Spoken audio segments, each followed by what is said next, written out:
So welcome to this webinar on publishing scams, spotting predatory journals and scam thesis publishers. I'm Hillary Miller, the Scholarly Communications Librarian at VCU Libraries. And I'm Nina Exner, the Research Data Librarian at VCU Libraries. So we're talking about publishing scams. Are these really dangerous, or are they just predators that are kind of are they just publishers that are kind of meh, not that exciting? There's a whole range of different publishers. Some journals are very good. Some journals are just not that good. They're not dishonest, but they're kind of yawn-worthy. They're not very exciting. But there are also predatory journals that are worse than just mediocre journals. They're actually deliberately trying to scam you, and those are the ones that we're most concerned about. Predatory journals or predatory publishers are journals that have a bad intent. They're opportunistic publishers or pretend publishers that are trying to exploit researchers and collect page fees without actually providing any of the promised services that you expect from a journal. They make false claims and are deceptive about their publishing practices. They're just trying to get money. They're not going to select good articles, so a good article might be next to 5 bad articles, and they're not going to preserve or peer review or do any of the things that you expect from a journal. So if you don't want your money to be taken for basically no actual publishing services, you want to try to learn to outthink the scammers. They usually find us through email. So have you seen an email like this one? This is an email that I got soliciting a publication in this IJIRES journal. And this shows one of the really common strategies that can be a fast warning to you. You can see that it's got a whole bunch of things mixed together that you wouldn't normally expect. So they'll publish psychology or philosophy or geography or literature or management science. Any of those are all fine. Well, that's not normally how journals are set up. So it's a sign when you get something like this that's just a whole bunch of stuff lumped together that you're not getting a good quality journal.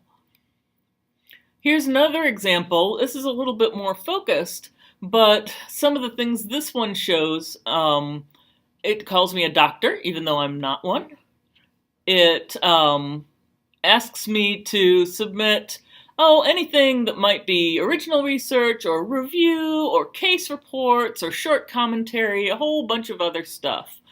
They claim to be open access and talk about how they provide free access to all the readers, and that's a good thing. But they don't talk about how that free access is going to ensure high quality. And they also call me a prominent researcher, which I am a researcher, but I'm certainly not a prominent one. And then they try to kind of pressure with a specific due date, but then they say that they could extend that if you need. So that's very awkward, but very indicative of the way that they tend to set up. Here's another one, and this one shows one of the big warning signs. When you get a signal that they can accept within 5 days. No journal can accept within 5 days. If it's going to peer review, they may not even get response from the reviewers saying whether or not they will review in 5 days. They're certainly not going to be able to accept your manuscript in 5 days. If they can accept it in 5 days and publish it 5 days after, you know that they haven't done anything like send it to peer review, send it to an actual copy editor to check for your APA or AMA or MLA formatting. They haven't sent it to a professional layout person to make sure that the look of it is good. So there's none of the things that you want them to do have been done. They're just grabbing it and sending you an email back and then slapping it up on a website And you don't know what's going to happen to that once they put it up on a website. It could just disappear just as fast as they put it up, 5 days afterwards, and it's gone. So this is an example of a legitimate call for papers. You can see one of the things is that there's a legitimate .edu. This is from a real person at a real university. And it's sent to a listserv that I subscribe to. It's not just sort of randomly sent to me as an individual. Because most of the time, if someone knows me as an individual, then they would be someone I also know. So generally, if it's an anonymous call for papers, it's going to go to some group that I know I subscribe to. So I know I'm part of this list here. And then it also tells me the terms of the review. It's going to be double-blind refereed. They tell me a little bit about the terms of what kinds of things that they submit, but those things make sense together. They're not just a random set of things mixed together. These topics are much more clustered and go together much more rationally than some of the other, like history or geography or business. So those are some of the things you should look for in a real CFP. In addition to journal article predation, there are also predatory conferences that want to try to get your conference fees to go to either a fake conference or it might be a real conference, like a bunch of people might get together, but it's not going to be prominent scholars. It's not the kinds of people that you would want to be at a conference at. I didn't have a lot of examples of this, but this particular one is striking because I don't do cancer science. I have never done anything even close to cancer research. So when you get something that has nothing to do with what you would normally research in, just hit delete. Or, well, unless you're me, I save these things. We have the same problem with book publishing as we do with journal publishing. And that may be especially important to you that are in the humanities. So here's an example. Again, they're calling me Dr. Exner, even though I'm not a doctor. And this looks like Cambridge University Press. It starts with Cambridge. But instead of Cambridge University Press, the real Cambridge Press, they call themselves Cambridge Scholars Publishing. And they're looking for any kind of book proposal in the humanities or social sciences. And they have these same kinds of things, like that 5 days. We'll give you a fast, fair, friendly proposal review. Well, most of the time, proposal reviews aren't going to be fast. They might or might not be friendly. And fair is usually not going to go with fast when you're talking about wanting a really good scholarly kind of review. So this, and they do say they're not connected to Cambridge University in any way, but still, anytime something is kind of trying to look like something else, it makes me skeptical. An especially big problem comes up when you're starting to try to take your papers. Oh, this is a nice one, because any paper or any some scientific material or any piece of writing synthesizing your professional concerns. We'll take anything. Whenever they say they'll publish anything for you, you're not getting anything really beneficial out of that. You could just as well go and publish your book through Kindle and do it for yourself through Amazon for free. These are especially likely to come up with theses and dissertations. So this Lambert academic publishing has been pretty carefully looked at by some people, and you can see this is one of their solicitations. They act like that you already talked to them, or they already talked to you. They're going to publish free of charge, they claim, but they're going to then ask about a whole bunch of other things. If you want it to be published in hard copy, you need more money. If you want a copy, they want more money. If you want it to be in color, they want more money. And you can see here this discussion that someone sent their thesis, and it turned into this whole drama, whole problem where they basically stole his undergraduate thesis and made money off of it. And that's what the problem is with these are. They're going to make money off of it. They're going to try to charge you money off of it. And you're not going to get any real scholarly benefit from it.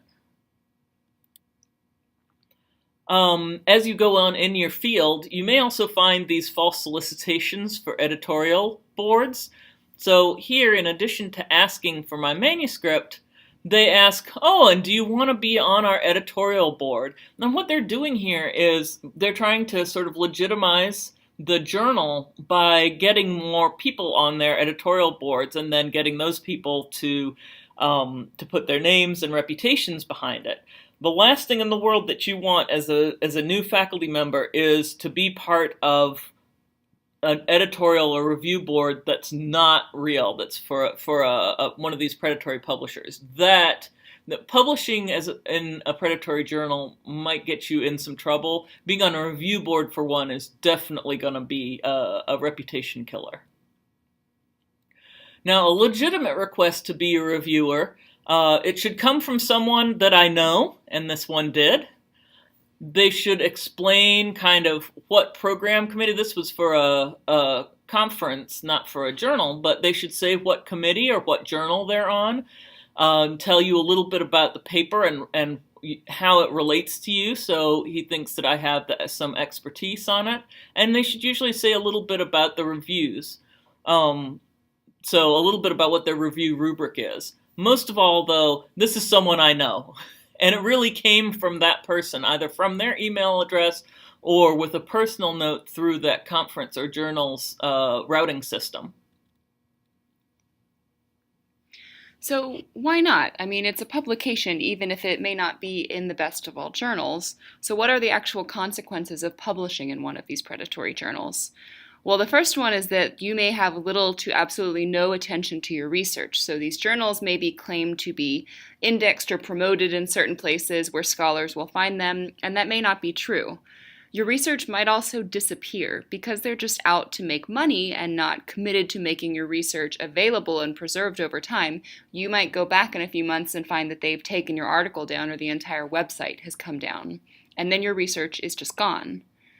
You can also suffer reputation damages, either from publishing in one of these journals or serving on an editorial board when someone else realizes the true nature of the journal. So you need to look very carefully every time you get one of these emails, or even when you're considering publishing and going looking for a journal. There was a study that came out last year that looked specifically for evidence-based factors in these journals. So they took lots of these emails and websites and tried to find a lot of factors common to all of these predatory publishers and journals. So as we've already mentioned, one of the things was that the journal's scope of interest and what they would publish on had just way too many topics or unrelated topics alongside legitimate ones. There are other small things like the website contains spelling or grammar errors. One is, if you visit the website, who is it actually speaking to, especially on the homepage?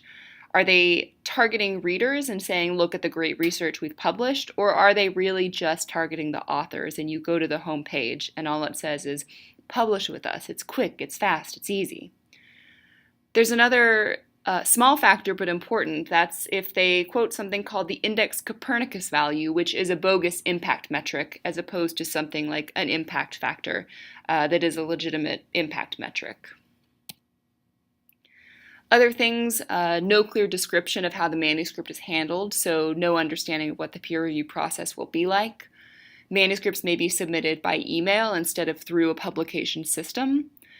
Like we've already said, they may promise very rapid publication, which usually just means that there is no peer review going on. And they won't have important policies about things like article retractions or the digital preservation over time. Another thing you may see is that they tell you that they'll publish in return for some article processing charge. Now, there are plenty of open access journals that do use article processing charges. Legitimate journals use this model. But the publishers will try to make that price very, very low so that they can hopefully entice more people to publish with them. And because they're not actually doing any work, they can take small amounts of money because they don't actually need the money to support their venture. Another one is issues about copyright. Maybe they don't mention copyright at all. They claim to be open access, but they don't really state who is going to have the copyright. And then again, another small one is the contact email address that the email comes from. So is it actually affiliated with some publisher or an academic email? Or is it just something like a Gmail or a Yahoo that anyone can sign up for free online? There are also a few warning signs that you should be on the lookout for if you've already submitted to a journal. So, immediate acceptance without any peer review. They take it, maybe a couple of days later, the editor says, "This is great, we accept it fully." Or the peer review takes less than a week, or a very short amount of time, or it comes back and there are absolutely no review or comments, they just say, "Great, we'll publish." That's a sign that there's probably no peer review going on. You can write a very good article, but generally, even if an article is of a very high quality, you're going to get comments and feedback from reviewers and from the editor. This is also a warning sign after that if there's no copy editing or proofing process. So if you don't get a chance to check any proofs of your article before they publish it, that's not a good sign either. It may just be that they're planning to take whatever file you send to them and put it up on the website as opposed to going through a standard publishing practice of copy editing, putting it into a professional layout to match the style of the journal. A big warning sign, and probably the biggest one of all, is when a predatory publisher asks you for money or for fees that they didn't tell you about up front. So it could be that they're trying to upcharge you for various services, but it could be that they just say the price has changed, or oops, we forgot to tell you about this publishing fee. That's a big warning sign. So what do you do if you need help figuring out which of these journals are legitimate and which are not? Well, there are plenty of online resources to help guide your thinking. One example is this website called thinkchecksubmit.org. So this specifically is giving you some guidelines and some tools and some things to think about as you are considering journals for publication. There is also a sister website called thinkcheckattend.org, and this one is specifically for conferences and avoiding predatory conferences. At VCU Libraries, we also subscribe to a database called Cabals. So you can see here that this can be accessed on our databases page under the letter C. When you go to Cabals, you'll see two different lists, a white list and a black list. So the white list is a list of journals that this company has vetted. They've gone, looked at the journals, and made sure that they're not predatory and they are in fact legitimate journals. When you look at their blacklist, these are journals that they vetted but found issues with the journals. And if you click on any of these individual titles, you can actually go see what the violations are that Cabals thought were signs that they were predatory. And even if you don't see the particular journal you're looking for on this list, you can see here they've got a list of journals under review for the blacklist. So they're constantly adding new journals and trying to vet new journals because unfortunately, these predatory journals are popping up all the time. One tip you might use for this, because there are so many new journals springing up and going away and springing back up over time, is that you could do an advanced search for the name of the publisher. So the publisher may have just thrown out 10 new titles meant to entice people to publish, and those titles may not have made their way into a list like Cabals yet. But if you search for the publisher, someone like Omics, who actually tries to go under several publisher names, you will find many journals flagged in this database by them, which is a good sign that you should avoid them altogether. We've also got a resource guide for you at VCU Libraries on predatory publishing. It's got links to some of the tools that we've talked about and some other studies and guides to help you avoid predatory publishers. Predatory publishing is, in some ways, it's a big problem, and in some ways, it's a small problem. So, in one sense, it's just a little thing. People may look at a CV and say, "Oh, this person got duped by a publisher." But if they've managed to put out good research since then, they'll probably be forgiven for having made a mistake. We all make mistakes. You would think, some of the email examples that I sent, you would think, well, there's no way that someone would be taken in by this, so this can't be a very serious problem. There are some more sophisticated ones than some of the examples that I showed, and Even very experienced senior scientists have sometimes been taken in by them. So we can see this Nature blog post where a person discussed how she was caught by one of these predatory schemes and other people that she's worked with, and so they can catch people even that are quite far into the field, even people who are very experienced publishers.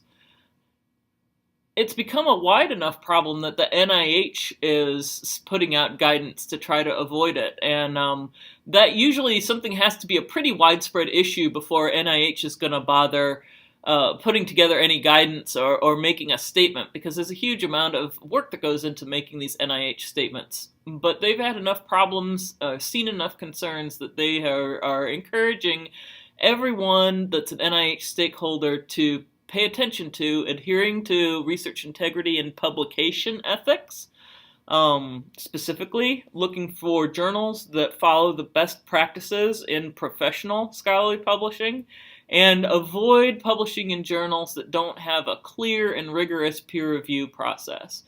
So increasingly, if NIH starts sort of putting the pressure on that, we're going to see people not getting credit in their grants for publishing in these predatory publications, and so that could be a pretty big cost to a lot of us.